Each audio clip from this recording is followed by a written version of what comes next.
نماز کے لیے طہارت ایسی ضروری ہے کہ بے اس کے نماز ہوتی ہی نہیں، بلکہ جان بوجھ کر بے طہارت نماز ادا کرنے کو علماء کرام کفر لکھتے ہیں۔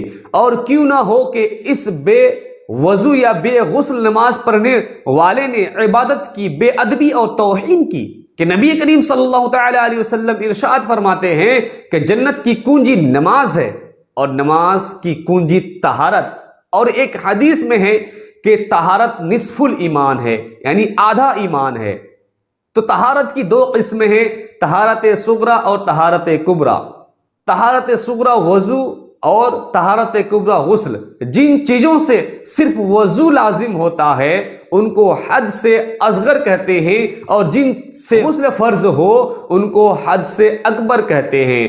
ان سب کا اور ان کے متعلق کا تفصیلاً ذکر کریں گے، تو پورا ویڈیو دیکھیں، اور آپ نئے ہیں تو ہمارے چینل کو سبسکرائب ضرور سے کر دیں تاکہ ہماری آنے والی نیو ویڈیوز کی نوٹیفیکیشن آپ تک پہنچ جائے۔ تو چلیے شروع کرتے ہیں۔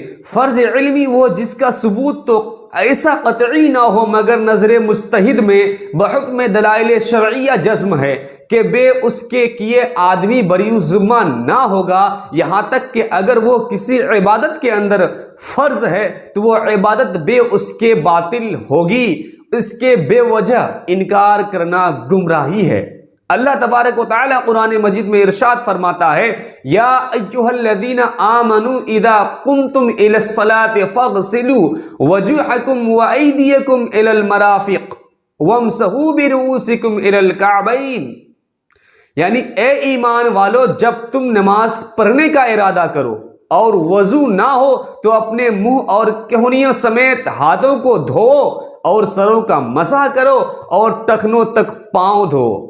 امام بخاری اور امام مسلم ابو ہریرہ رضی اللہ تعالی عنہ سے راوی ہے کہ حضور اقدس صلی اللہ تعالی علیہ وسلم نے ارشاد فرمایا، قیامت کے دن میری امت اس حال میں بلائے جائے گی کہ منہ اور ہاتھ پاؤں آثار وضو سے چمکتے ہوں گے۔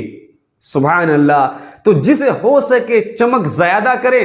اور صلی اللہ تعالی علیہ وسلم نے پھر ارشاد فرمایا کہ مسلمان بندہ جب وضو کرتا ہے تو کلی کرنے سے منہ کے گناہ گر جاتے ہیں، اور جب ناک میں پانی ڈالتا ہے، ناک صاف کیا تو ناک کے گناہ نکل گئے، اور جب منہ دھویا تو اس کے چہرے کے گناہ نکل گئے، یہاں تک کہ پلکوں کے گناہ بھی نکل گئے، اور جب ہاتھ دھوئے تو ہاتھوں کے گناہ نکلے، یہاں تک کہ ہاتھوں کے ناخنوں سے نکلے، اور جب سر کا مسح کیا تو سر کے گناہ نکلے، یہاں تک کہ کانوں سے نکلے، اور جب پاؤں دھویا تو پاؤں کی خطائیں نکلے، یہاں تک کہ ناخنوں سے۔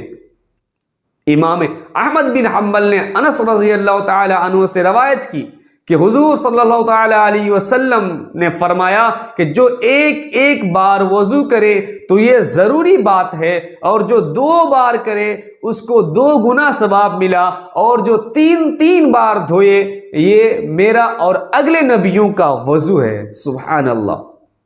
اور پھر آگے ارشاد فرماتے ہیں کہ حضور نبی کریم صلی اللہ تعالی علیہ وسلم نے ارشاد فرمایا کہ جس نے بسم اللہ کہہ کر وضو کیا، سر سے پاؤں تک اس کا سارا بدن پاک ہو گیا، اور جس نے بغیر بسم اللہ وضو کیا اس کا اتنا ہی بدن پاک ہوگا جتنے پر پانی گزرا، یعنی پانی بہا۔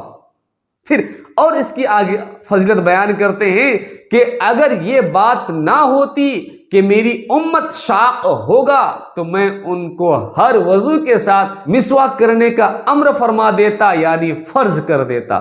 جو آیت کریمہ میں نے سنایا اس سے یہ بات ثابت ہو چکا کہ وضو میں 4 باتیں فرض ہے۔ پہلا منہ کا دھونا، دوسرا کوہنیوں سمیت ہاتھوں کا دھونا، اور تیسرا سر کا مسح کرنا، اور چوتھا ٹھکنوں سمیت دونوں پاؤں کا دھونا۔ یہ چاروں فرض ہے، اس آیت کریمہ سے ثابت ہوا۔ پہلا فرض منہ دھونا، شروع پیشانی سے، یعنی جہاں سے بال جمنے کی انتہا ہو وہاں سے لے کر ٹھوڑی تک، یہ طول میں اور عرض میں ایک کان کے لو سے دوسرے کان کے لو تک منہ ہے۔ اس کے حد کے اندر جلد کے ہر حصے پر 1 مرتبہ پانی بہانا فرض ہے۔ جس کے سر کے اگلے حصے بال گر گئے یا جمے نہیں اس پر وہی تک منہ دھونا فرض ہے جہاں تک عادتاً بال ہوتے ہیں، اور اگر عادتاً جہاں تک بال ہوتے ہیں اس کے نیچے تک کسی کے بال جمے ہو تو ان زائد بالوں کا جڑ تک دھونا فرض ہے۔ پلک کا ہر بال پورا دھونا فرض ہے۔ اگر اس میں کیچڑ وغیرہ کوئی سخت چیز جم گئی ہو تو چھڑانا فرض ہے۔ نمبر 2، ہاتھ دھونا۔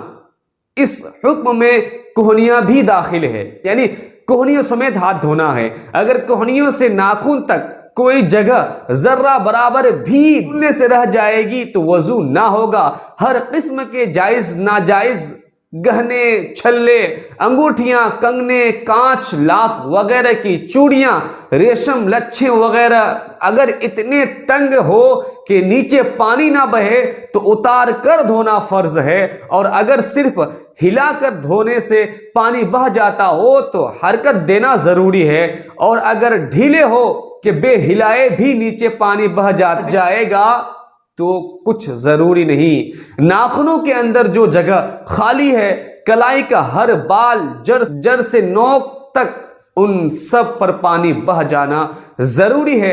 اگر کچھ بھی رہ گیا یا بالوں کی جڑوں پر پانی بہہ گیا، کسی ایک بال کی نوک پر نہ بہا تو وضو نہ ہوا۔ بجائے 5 کے 6 انگلیاں ہاتھوں میں ہیں تو 6 انگلیوں کو دھونا فرض ہے۔ اور تیسرا فرض، سر کا مسح کرنا۔ چوتھائی سر کا مسح کرنا فرض ہے۔ کسی جلد کے مسح کے بعد جو ہاتھ میں تری باقی رہ جائے گی وہ دوسرے جلد کے مسح کے لیے کافی نہ ہوگا، بلکہ نئے پانی سے آپ مسح کریں۔ سر پر بال نہ ہو تو جلد کی چوتھائی، اور جو بال ہو تو خاص سر کے بالوں کی چوتھائی کا مسح فرض ہے، اور سر کا مسح اسی کو کہتے ہیں۔ عمامہ، ٹوپی، دوپٹے پر مسح کافی نہ ہوگا۔ اگر ٹوپی دوپٹہ اتنا باریک ہو کہ تری پھوٹ کر چوتھائی سر کو تر کر دے تو مسح ہو جائے گا، یعنی جائز ہے۔ سر سے بال لٹک رہے ہو ان پر مسح کرنے سے مسح نہ ہوگا۔ چھلے اور پاؤں کے گہنوں کا وہی حکم ہے جو اوپر بیان کیا گیا۔ وضو کی سنتیں۔ وضو پر ثواب پانے کے لیے حکم الہی بجا لانے کی نیت سے وضو کرنا ضروری ہے، ورنہ وضو ہو جائے گا ثواب نہ پائے گا۔ بسم اللہ سے شروع کریں، اور اگر وضو سے پہلے استنجا کریں تو قبل استنجا کے بھی بسم اللہ کہیں، مگر پاخانہ میں جانے یا بدن کو کھولنے سے پہلے کہیں۔ نجاست کی جگہ اور بعد سطر کھولنے کے زبان سے ذکر الہی منع ہے۔ اور شروع یوں کریں کہ پہلے ہاتھوں کو گھٹوں تک 3 بار دھوئیں، کم سے کم 3 مرتبہ داہنے بائیں اور اوپر نیچے کے دانتوں میں مسواک کریں۔ اگر مسواک نہ ہو تو انگلی یا سنگین کپڑے سے دانت مانجھ لیں۔ یوں ہی اگر دانت نہ ہو انگلی یا کپڑا سے مسونوں پر پھیر لیں۔ پھر 3 بار چلو پانی سے 3 کلیاں کریں کہ ہر بار منہ کے ہر پرزے پر پانی بہہ جائے، اور روزہ دار نہ ہو تو غرغرہ کریں۔ پھر 3 چلو سے 3 بار ناک میں پانی چڑھائیں کہ جہاں تک نرم گوشت ہوتا ہے ہر بار اس پر پانی بہہ جائے، اور روزہ دار نہ ہو تو ناک کی جڑ تک پانی پہنچائے، اور یہ دونوں کام داہنے ہاتھ سے کریں۔ پھر بائیں ہاتھ سے ناک صاف کریں۔ منہ دھوتے وقت داڑھی کا خلال کریں بشرط کہ احرام نہ باندھے ہو۔ تو یہ تھی فرائض وضو، یہ وضو کے مکمل طریقے۔ انشاءاللہ اگر آپ کو ویڈیو اچھا لگا تو شیئر ضرور کر دینا، اور ہمارے چینل کو سبسکرائب ضرور کریں اگر آپ نئے ہیں تو، تاکہ آپ کو اسلامک ویڈیوز کی نوٹیفیکیشن ملتا رہے اور آپ کچھ نہ کچھ فائدہ حاصل کرتے رہیں۔ السلام علیکم۔